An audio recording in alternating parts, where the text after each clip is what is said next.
9 संतान हो चुकी हैं, 10वां होने वाला है। तो आप ऐसा करना, गर्भवती होने का झूठा नाटक करना, मेरे पुत्र होते ही मैं आपको दे जाऊंगी, आप उसके बदले में कुछ धन दे देना। धुंधुली ने कहा ठीक है, लेकिन इस फल का क्या किया जाए? बोले इस फल को गाय को खिला दो, क्योंकि आत्मदेव ने कहा था कि यदि इस फल को खाओगे तो सत्य शौचादि नियमों का पालन करना पड़ेगा, पवित्रता से रहना पड़ेगा, तो गाय को खिला दो, गाय पवित्रता से भी रहती है। धुंधुली ने अपनी बहन की बात मान करके उस फल को गाय को खिला दिया। 6 महीने तक झूठा नाटक किया। 6 महीने के बाद धुंधुली की बहन को एक पुत्र हुआ। चुपके से धुंधुली के यहाँ भिजवा दिया, बदले में धुंधुली ने उसे धन दे दिया। ठाकुर जी की भी बड़ी अजब लीला है कि जिसके यहाँ पर खाने वाले बहुत होते हैं वहाँ खाने को कुछ नहीं होता, और जहाँ खाने को बहुत कुछ होता है वहाँ खाने वाले नहीं होते।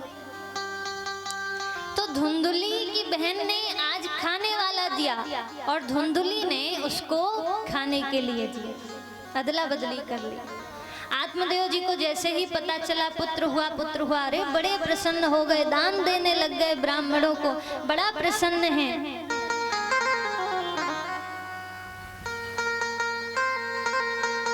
पुत्र हुआ, नामकरण का समय आया तो आत्मदेव अपने पुत्र का नाम रखना चाहते थे परमात्मा देव, लेकिन धुंधुली ने कहा अरे 9 महीने गर्भ में हमने रखा, प्रसव पीड़ा हमने सही और नाम तुम रखोगे, ऐसा नहीं हो सकता, नाम भी हम ही रखेंगे। तो आत्मदेव ने कहा ठीक है भाई, शुभ अवसर पर लड़ाई नहीं करनी चाहिए, तुम ही नाम रखो।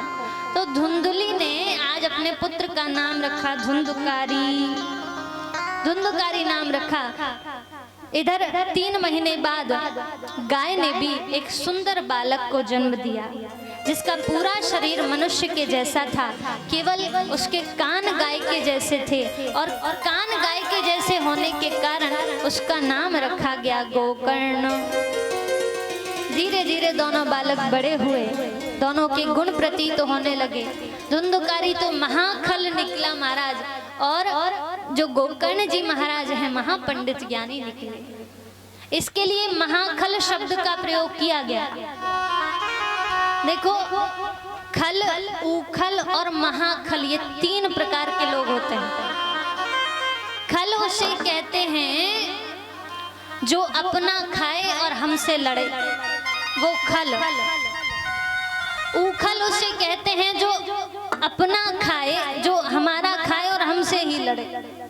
और महाखल उसे कहते हैं महाराज जो खिलाने पर भी लड़े और ना खिलाने पर भी लड़े, वो महाखल होता है। खिलाने पर कहे कि हमारे घर में कमी है क्या जो हम तेरे घर आकर के खाएंगे, और ना खिलाओ तो ये कहे महाराज अरे अब तो बड़े अमीर बन गए, कुछ धन क्या आ गया, कुछ पैसे क्या आ गए, हमें बुलाना भी जरूरी नहीं समझा। ये महाखल होते हैं हमारे। तो धुंधुकारी ना तो खल था ना उखल था, ये महाखल था। रात को 12-12 बजे आता, शव को छू करके बिना स्नान किए ही भोजन कर लेता, मस्तक पर काली पट्टी बांध करके रखता, बड़ा दुष्ट था। कोई संत महात्मा दिख जाते बड़ा अपमान करता, गाली गलौज करता। कोई अंधे लोग मिल जाते, सज्जन मिल जाते तो उनको रोड पार कराने के बहाने कुएं में ढकेल के आ जाता। 5 वेश्याओं का संग करने लग गया, और उसके चक्कर में जब खर्चा पूर्ति नहीं पड़ा तो चोरी करने लग गया। एक बार ये अपनी माता धुंधुली के पास आया, मुझे धन दो, मुझे धन दो। धुंधुली ने कहा धन कहाँ से लाऊं? अरे परेशान कर रखा है तुमने, जितना धन था सारा धन दे दिया। अब आत्मदेव जी धुंधुकारी के इन गुणों को देख करके, इन कर्मों को देख करके बड़े परेशान हुए, बड़े दुखी हुए। एकांत में जाकर के बैठ गए और सोचने लगे कि उन संत ने जो कहा था उस समय अगर मैं उनकी बात मान लेता तो आज मुझे ये दुख ना देखना पड़ता। अब मेरे दुख को कौन नष्ट करे, कौन दूर करे? तो संत का नाम लिया। उसी समय गोकर्ण जी महाराज आए और गोकर्ण जी महाराज ने आत्मदेव से कहा, अरे पिताजी आप क्या सोच रहे हो? अरे इस संसार में कोई अपना नहीं है, कोई अपना नहीं है। पिता मेरा, पुत्र मेरा, पत्नी मेरी, कोई अपना नहीं है। अरे हमारा कितनी बार जन्म होता है, कितनी बार मृत्यु होती है, कितनी बार हम किसी के पुत्र बने होंगे, कितनी बार हम किसी के पिता बने होंगे, किसी की माता बने होंगे। संसार में कोई संबंध नहीं। और एक बात कहें महाराज, यदि आपको अपने जीवन में दुख चाहिए, आफत चाहिए, क्लेश चाहिए तो शरीर संसार से संबंध जोड़ लो। लेकिन यदि आपको अपने जीवन में सुख चाहिए, शांति चाहिए, भक्ति चाहिए, मस्ती चाहिए तो भगवान से संबंध जोड़ लो। जीवन भर आनंदित रहो। अरे पिताजी इस संसार में कोई सुखी नहीं है।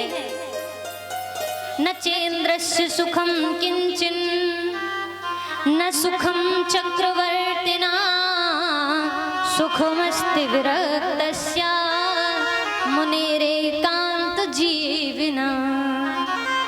अरे यहाँ कोई सुखी नहीं है, इसलिए पिताजी आप इस दुख को छोड़ करके भगवान के नाम का स्मरण करो। जी को तत्व ज्ञान की प्राप्ति हुई। जंगल में जाकर के दशम स्कंद का पाठ करते हुए भगवत प्राप्ति कर ली। इधर धुंधुली को जब धुंधकारी ने ज्यादा परेशान किया तो रात्रि में गई, एक कुएं में जाकर के डुबकी लगा ली, आत्महत्या कर गई। 5 वैश्याओं का जो संग करता था धुंधकारी, घर में ला करके रख ली। उन्हीं 5 वैश्याओं ने एक बार विचार किया कि ये चोरी करते हैं, और चोरी करते हैं तो एक ना एक दिन राजा पकड़ लेंगे। राजा जब इन्हें पकड़ लेंगे तो हम भी पकड़े जाएंगे। अब हमें इसका कुछ करना पड़ेगा। तो 5 वैश्याओं ने योजना बनाई, धुंधकारी को मदिरा पिलाई और मदिरा में मदमस्त होते हुए धुंधकारी को एक खंबे से ले जा करके बांध दिया, रस्सियों से बांध दिया। धुंधकारी बोला, क्या कर रही हो? बोले, कुछ नहीं, हम आपकी सेवा कर रहे हैं। धुंधकारी ने कहा, ठीक है, सेवा करो। रस्सियों से बांध दिया और अग्नि के तपते कोयले लेकर के आई और उन कोयलों को धुंधकारी के मुख में डाल दिया। तप्तांगार समूहाश्च तन्मुखे ही विचिक्षिपु अग्नि ज्वालाति दुखेन व्याकुलो निधनम गतः। जैसे ही वो कोयले धुंधकारी के मुख में डाले सो व्याकुलता की वजह से व्याकुल होते हुए, रुदन करते हुए धुंधकारी का गोविंदाय नमो नमः हो गया।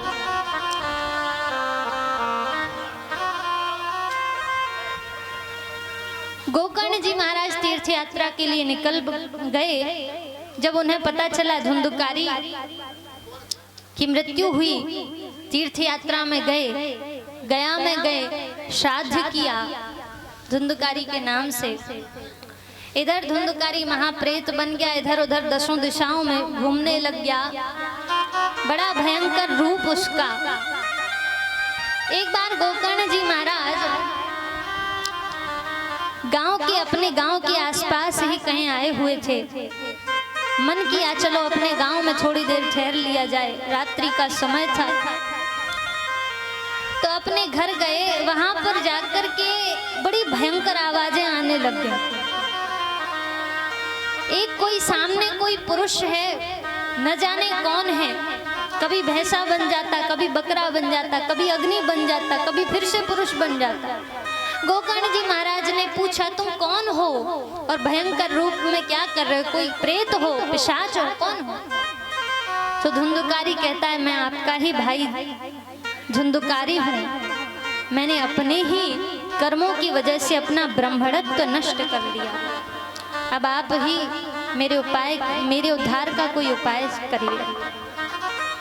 तब गोकर्ण जी महाराज ने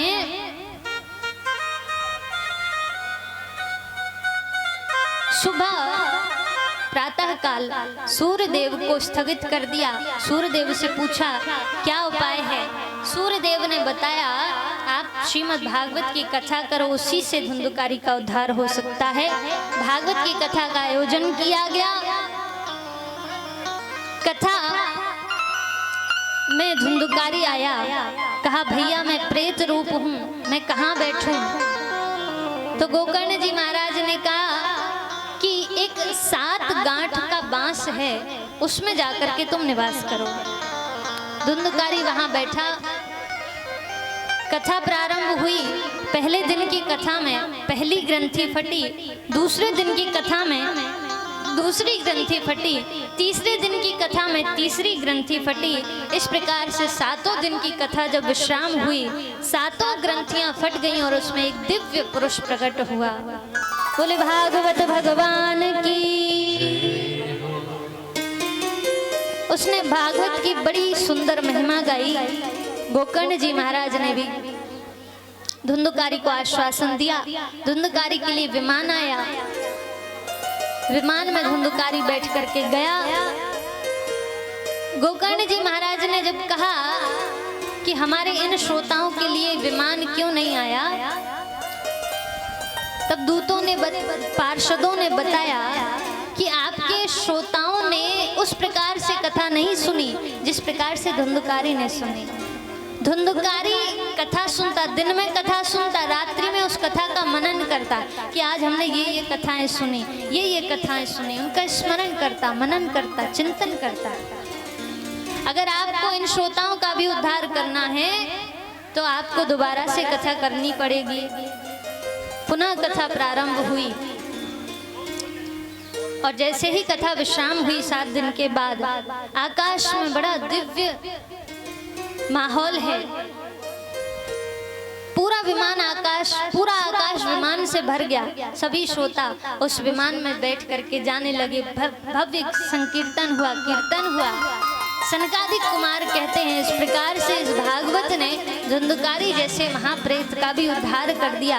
नारद जी अब आपके मन में और कोई शंका है तो बताएं। नारद जी कहते नहीं महाराज, अब हमारे मन में कोई शंका नहीं। अब आप हमें ये बताइए इस भागवत को सुनने के किस प्रकार से सुना जाए, भागवत की करवाने की विधि क्या है, श्रवण की विधि बताएं।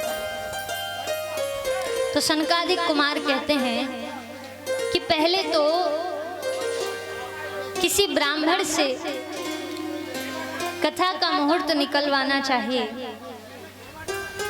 वैसे तो सब ही सुलभ, सब दिन सब देशा, सभी सुलभ हैं, लेकिन यदि मुहूर्त निकलवा सके तो बहुत अच्छी बात। मुहूर्त निकलवाएं, उसके बाद कोई ऐसा वक्ता हो जो ज्ञानी हो, विरक्त हो, वैष्णव हो, ऐसे वक्ता से कथा श्रवण करें। कथा का आयोजन ऐसे स्थान पर हो जहां ज्यादा से ज्यादा लोग बैठ करके कथा श्रवण कर सकें। जितना संकीर्ण स्थान होगा कम लोग बैठ करके सुन पाएंगे, और जितना ज्यादा विस्तृत होगा उतना ज्यादा लोग आकर के बैठेंगे, कथा श्रवण करेंगे। यदि संभव हो सके तो 7 दिन निर्जल रह करके कथा श्रवण करनी चाहिए। यदि निर्जल नहीं रह सकते हो तो दूध पी करके या घी पी करके कथा श्रवण करनी चाहिए। यदि दूध घी नहीं कर सकते तो फलाहार रह करके कथा सुने, 7 दिन फलाहार रहें। यदि ये भी नहीं हो पाता है तो एक समय भोजन करें, 7 दिन कथा श्रवण करें। यदि ये भी नहीं हो पाता है महाराज तो यहाँ तक छूट दे दी कि आपको जितना भोजन करना है उतना भोजन करो, लेकिन ऐसा भी नहीं महाराज खूब पेट भर के आ जाओ बैठ। जितना अधिक भोजन करोगे उतना ज्यादा आलस आएगा, कथा में नींद आएगी, कथा सुनने में विक्षेप होगा। इसलिए कहा भोजनम तो वरम मन्ये, कितना भोजन करो महाराज उतना कि कथा में विक्षेप ना हो। बार बार लघु शंख ढमका इत्यादि न जाना पड़े, कथा में आलस ना आवे, नींद ना आवे, अल्पाहार करो, थोड़ा कम करो। इस प्रकार से भागवत की कथा श्रवण करनी चाहिए। भागवत की संक्षेप से श्रवण विधि बताई गई सनकादिकों के द्वारा। सुखदेव जी महाराज आए, सुखदेव जी ने भागवत की महिमा गाई। प्रहलाद जी आए, उद्धव जी आए, दिव्य संकीर्तन होने लग गया और सभी बड़े प्रसन्न हैं। भगवान आए दिव्य संकीर्तन के साथ में, सभी लोग दिव्य संकीर्तन के साथ में करते हुए, संकीर्तन करते हुए भगवान अंतर ध्यान हुए। सभी लोग अपने धाम को गए। व्यास जी महाराज ने मंगलाचरण किया। अभी तक हम महात्मा के द्वारा कथा को श्रवण कर रहे थे, लेकिन अब हम सभी लोग मूल भागवत में प्रवेश करते हैं। व्यास जी कहते हैं, जन्माद्यस्य यतोऽन्वयादितरतश्च चार्थेष्वभिज्ञा स्वराट् तेने ब्रह्महृदाय आदिकवये मुह्यन्ति यात् सूरया तेजो वारिमृदां यथा विनिमयो यत्र त्रिसर्गो मृषा धाम्ना स्वेन सदा निरस्तकुहकं सत्यं परं धीमहि, सत्यं परं धीमहि।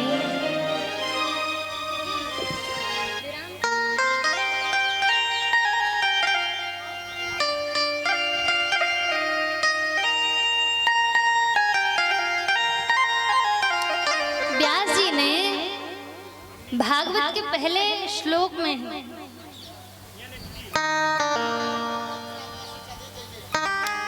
भागवत जी के प्रथम श्लोक में ही सत्य को प्रणाम किया। व्यास जी चाहते तो यहाँ पर सत्यम परम धीमहि की जगह कृष्णम परम धीमहि भी लिख सकते थे या रामम परम धीमहि भी लिख सकते थे, लेकिन उन्होंने लिखा सत्यम परम धीमहि। क्यों? क्योंकि व्यास जी जानते थे यदि हम यहाँ लिख देंगे कृष्णम परम धीमहि, कृष्ण को नमस्कार है, हम सभी लोग कृष्ण को नमस्कार करते हैं, नमन करते हैं, तो जो कृष्ण भक्त हैं वो कहते हैं कि भागवत हमारी है। और अगर हम लिख देते रामम परम धीमहि तो राम भक्त कहते भागवत हमारी है। शंकर जी के लिए लिख देते शिवम परम धीमहि तो शिव भक्त जो हैं, जो शैव्य हैं, वो कहते भागवत हमारी। भागवत कहीं एक की रह करके होकर के ना रह जाए, इसलिए उन्होंने लिखा सत्यम परम धीमहि। क्योंकि आज के समय में जितना झगड़ा धर्म के नाम पर है उतना झगड़ा कहीं और नहीं महाराज, कहीं भी नहीं। इसलिए उन्होंने लिखा सत्यम परम धीमहि। जो सत्य को मानता है भागवत उसकी। एक बार एक छोटा सा गांव था, उस गांव में कोई मंदिर नहीं था, तो गांव वालों ने सोचा कि गांव में कोई मंदिर होना चाहिए जिससे सभी लोग मिलकर के बैठ करके पूजा पाठ कर सकें। मंदिर तो होना ही चाहिए। तो वहां पर एक बहुत सुंदर राधे कृष्ण की प्रतिमा प्राण प्रतिष्ठा कराई गई, सुंदर दरबार सजाया गया। तो वहां पर जो कृष्ण भक्त थे वो तो आने लगे, लेकिन राम भक्त नहीं आते थे और शंकर जी के भक्त नहीं आते थे। गांव वालों ने सोचा कि राम जी का दरबार लगाते हैं तो सब आएंगे। राम जी का दरबार लगा दिया गया। माता जानकी जी, राम जी, लक्ष्मण जी, भरत जी, हनुमान जी, राम दरबार लगा दिया, सजा दिया। लेकिन अब क्या हुआ कि जो राम जी के भक्त थे वो तो आ रहे थे, पर कृष्ण भक्त आना बंद हो गए। वो नहीं आते कि हमारे ही भगवान नहीं तो हम क्यों जाए मंदिर में। लोगों ने सोचा कुछ और करना पड़ेगा। उन्होंने क्या किया, राम जी के दरबार को हटाया और शंकर जी की एक शिवलिंग की स्थापना कर दी, शिव मंदिर बना दिया। अब क्या हुआ महाराज कि जो शंकर जी के भक्त थे वो तो आने लग गए, लेकिन लेकिन राम जी के और कृष्ण जी के दोनों ही आना बंद हो गए। गांव वालों ने सोचा कि हमने तो सोचा था लोग आएंगे, पूजा पाठ करेंगे, थोड़ा कीर्तन भजन करेंगे, गांव में थोड़ा अच्छा माहौल बनेगा, लेकिन यहाँ तो लड़ाई झगड़ा शुरू हो गया। अब क्या किया जाए? तो एक महात्मा के पास गए, महात्मा जी को सारी बात बताई। तो महात्मा जी ने कहा कि महाराज ऐसा करो, ना तो यहाँ पर कृष्ण जी का मंदिर बनाओ, ना राम जी का दरबार सजाओ, ना शंकर जी का मंदिर बनाओ, यहाँ ऐसा करो एक बढ़िया सा अच्छा सा कोई 5 स्टार होटल खोल दो। और होटल खोल दिया तो महाराज सब आएंगे, चाहे कृष्ण भक्त हो, राम भक्त हो, शिव भक्त हो, सब आएंगे, कोई मना नहीं करेगा। धर्म के नाम पर, भगवान के नाम पर हम सभी लोग अपने धर्म को लेकर के बैठ जाते, संप्रदाय को लेकर बैठ जाते, हम बड़े तुम छोटे, हमारे भगवान बड़े तुम्हारे भगवान छोटे। आज भी कथा इत्यादि सत्संगों में भी लोग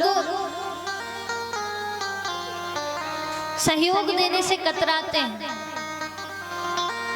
यदि कथा भागवत की जगह कोई और कार्यक्रम होने लग जाए तो सभी लोग अपना पूर्ण सहयोग देंगे, लेकिन कथा भागवत में नहीं।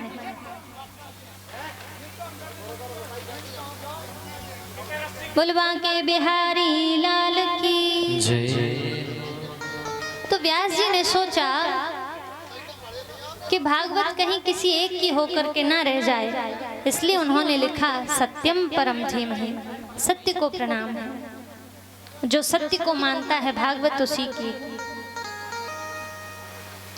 आगे की चर्चा हम कुछ देर के विराम के बाद करेंगे। थोड़ी देर का विराम लेते हैं, थोड़ी देर के बाद कथा अपने समय से प्रारंभ होगी।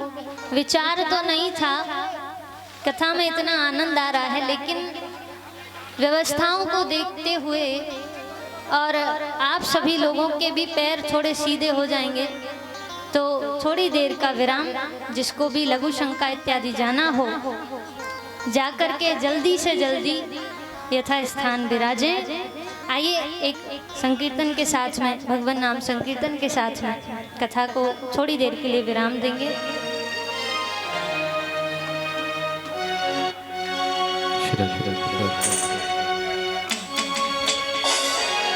बोलिए के बिहारी लाल की जय हो। मेरे सर पर रख दो बाबा,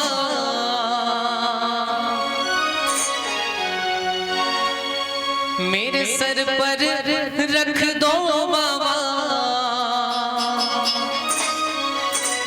अपने दोनों हाथ, देना हो तो दीजिए जन्म जन्म का साथ, देना हो तो दीजिए जन्म जन्म का साथ। मेरे सर पर रख दो काना, मेरे सर पर रख दो काना, अपने ये दोनों हाथ, देना हो तो दीजिए जन्म जन्म का साथ, देना हो तो दीजिए जन्म जन्म का साथ।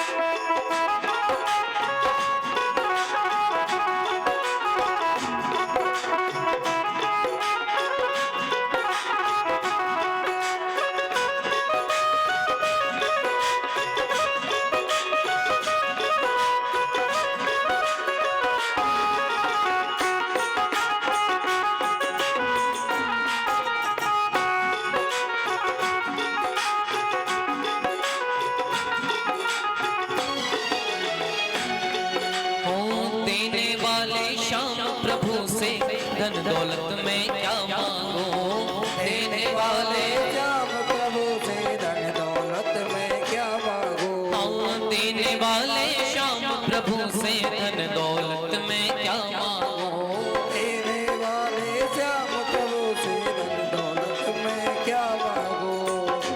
अच्छा एक बात बताइए आप लोग, या तो आपको कथा में आनंद नहीं आ रहा है या भजनों में आनंद नहीं आ रहा है। देखिए भजन में जब तक ताली नहीं बजती है तब तक हमें भी सूना सूना लगता है और आप लोगों को भी आनंद नहीं आएगा। सभी के हाथ ऊपर, सभी के सभी।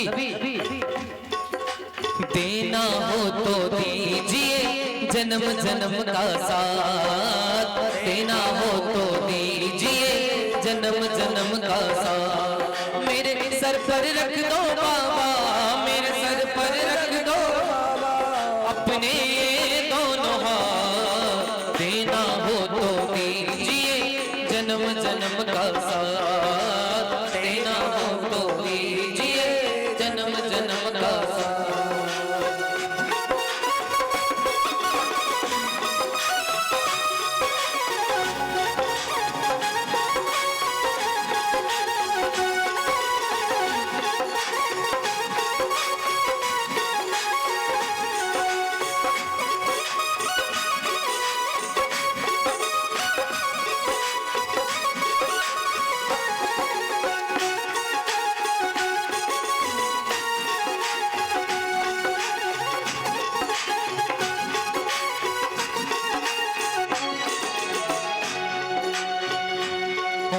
श्याम तेरे चरणों की धूल तो धन दौलत से बढ़कर है, श्याम तेरे चरणों की धूल दौलत से बढ़कर है, श्याम तेरे चरणों की धूल तो धन दौलत से बढ़कर है, श्याम तेरे चरणों की धूल तो एक नजर कृपा की बाबा नाम इज्जत से बढ़कर है, एक नजर कृपा की एक नजर कृपा की बाबा नाम इज्जत से बढ़कर है, एक नजर कृपा की बाबा नाम इज्जत से महंगी है। मेरे दिल की तमन्ना यही है, मेरे दिल की तमन्ना यही है, करूं सेवा तेरी दिन रात, देना हो तो दीजिए जन्म जन्म का साथ, देना हो तो दीजिए जन्म जन्म का साथ, देना हो तो दीजिए जन्म जन्म का साथ, देना हो तो दीजिए जन्म जन्म का साथ।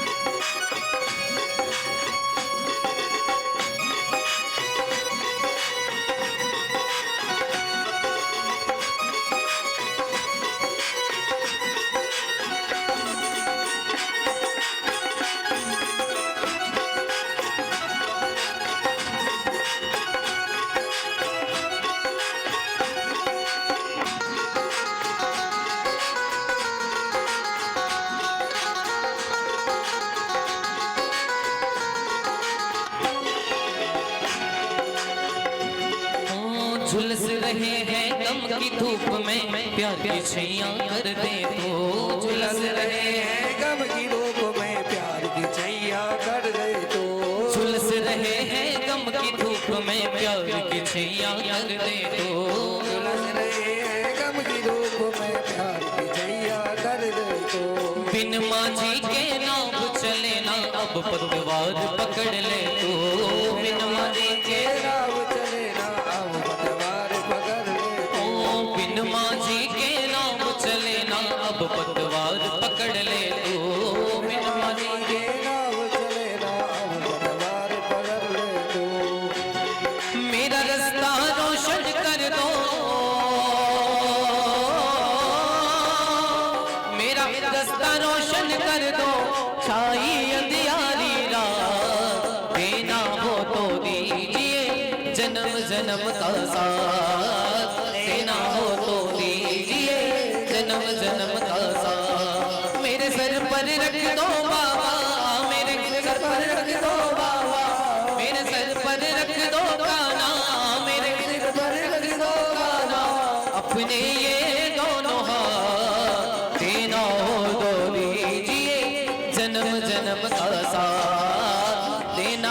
तो दीजिए जन्म जन्म का साथ, देना हो तो दीजिए जन्म जन्म का साथ, देना हो तो दीजिए जन्म जन्म का साथ, देना हो तो दीजिए जन्म जन्म का साथ, देना हो तो दीजिए जन्म जन्म का।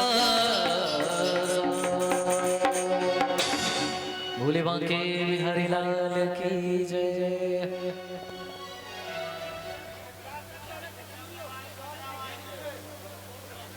श्री राम।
ये हमारे राम जी चाचा जी हनुमंतपुर चौराहे से, बड़ा सुंदर स्वभाव है आप सभी का, परिवार का, और हमारे तो परिवार के ही हैं।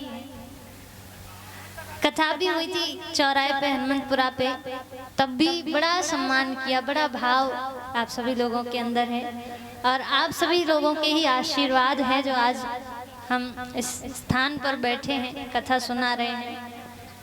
बड़ा सम्मान किया और 7 दिन तक बड़ा परिश्रम किया हमारे लिए, और आज हमारा सम्मान किया, व्यासपीठ का सम्मान किया और हमारे साथी कलाकारों का सम्मान किया। आप सभी का बहुत बहुत धन्यवाद। और इसी प्रकार से प्रार्थना है ठाकुर जी आपको धन धान्य से हमेशा सदा सर्वदा परिपूर्ण बनाए रखें, और आप इसी प्रकार से अपने धर्म को धर्म से जोड़ते रहें। बोलो बांके बिहारी लाल की, श्री राधा रानी सरकार की।